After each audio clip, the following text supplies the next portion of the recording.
This is Greg Troutwine with Maritime Reporter TV, and we're very pleased to be joined today by Sean Fernstrom to discuss the myriad of green initiatives sweeping through the maritime market and how Fernstrom's signature grid cooler keel coolers play a part. So, Sean, obviously, as you know, reducing greenhouse gas emissions from commercial ships and boats is a recurring theme, and it's going to be a recurring thing for a very long time.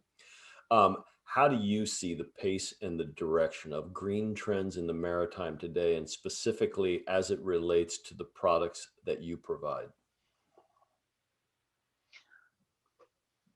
Well, I think what we've seen to date, some of the first bigger pushes were with switching over to natural gas from diesel fuel. And a lot of the concern there was the logistics of how do I handle these supply lines? How do we refuel these vessels? And we were doing it seemed like as an industry, we're starting to do a good job of answering a lot of those questions. And then you start to have more of a push toward hybridization, going to the electrics. And in the commercial marine environment, there are a number of different issues that can pop up, and we've seen instances where there were vessel fires and other problems associated with that battery power and having that much energy in such a condensed space. Um, Now, I think that's something that we'll get through. We'll get over it, and it'll be a safe and effective mode of transportation. But I don't know that going all electric or even all hybrids is necessarily going to be what we end up doing. I think it's still going to stick more with. I think you're still going to see a lot of natural gas. You're going to see hydrogen. Um, the hydrogen systems coming on simply because uh, of what we're doing on land. You're seeing all the cars. Uh, People are tinkering around with the semis, switching over to electric.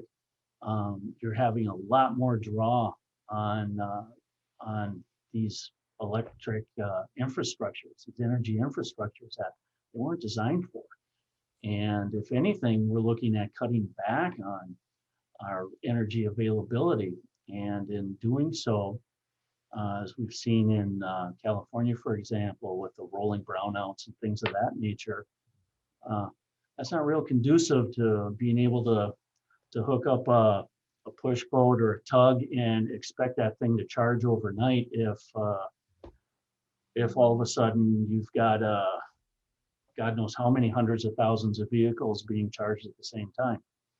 Um, you've got to be able to support that infrastructure, and I'm not sure we've got that.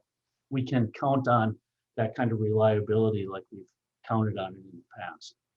Um, so I would expect the alternate fuels um, to catch on a little bit more, at least for longer distances, shorter routes, harbor tugs, things like that. Yeah, I could probably see a good number of those going hybrid because at least you've got a alternate backup to that electricity when it's needed.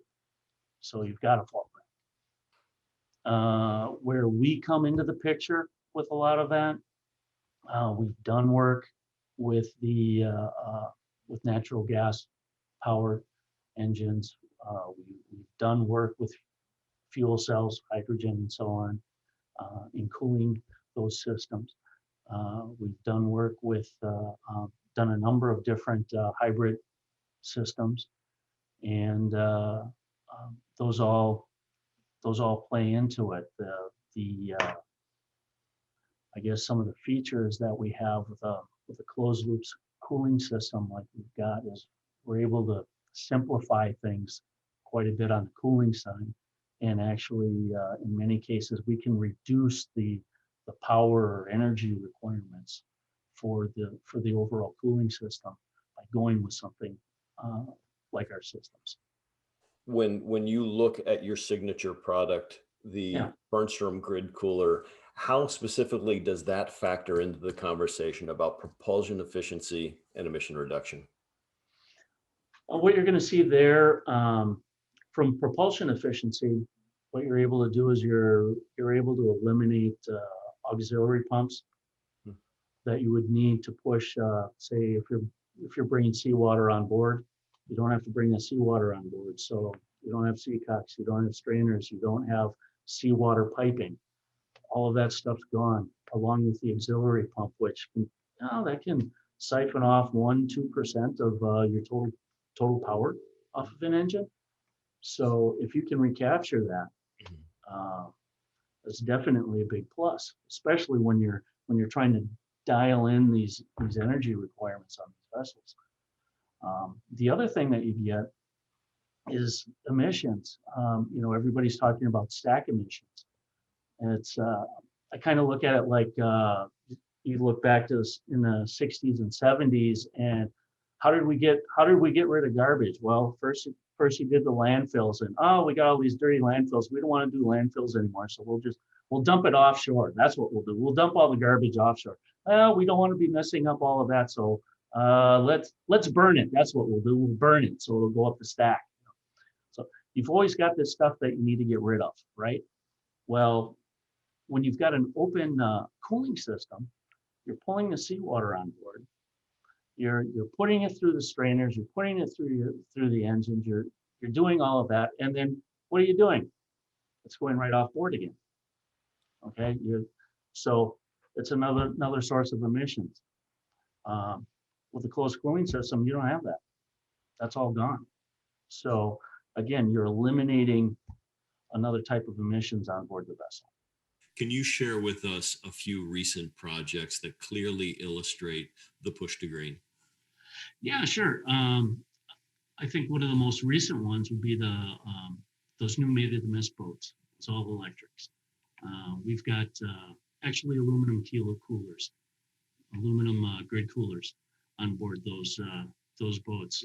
We're cooling the battery chiller on there, as well as the propulsion system and the control system on board those vessels. So again, with those, instead of the copper nickel, we're in a freshwater environment. We got aluminum hull, so an aluminum cooler is really the best fit for something like that. We've got that kind of flexibility in our design, so we can design more specifically to those needs.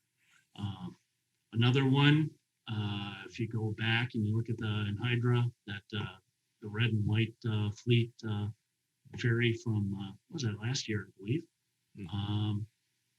They were doing the cooling loop. They've got more of a centralized cooling system, and we're cooling that cooling loop, which has a number of different hybrid components on it, and we're using trantor plate and frame heat exchangers on that.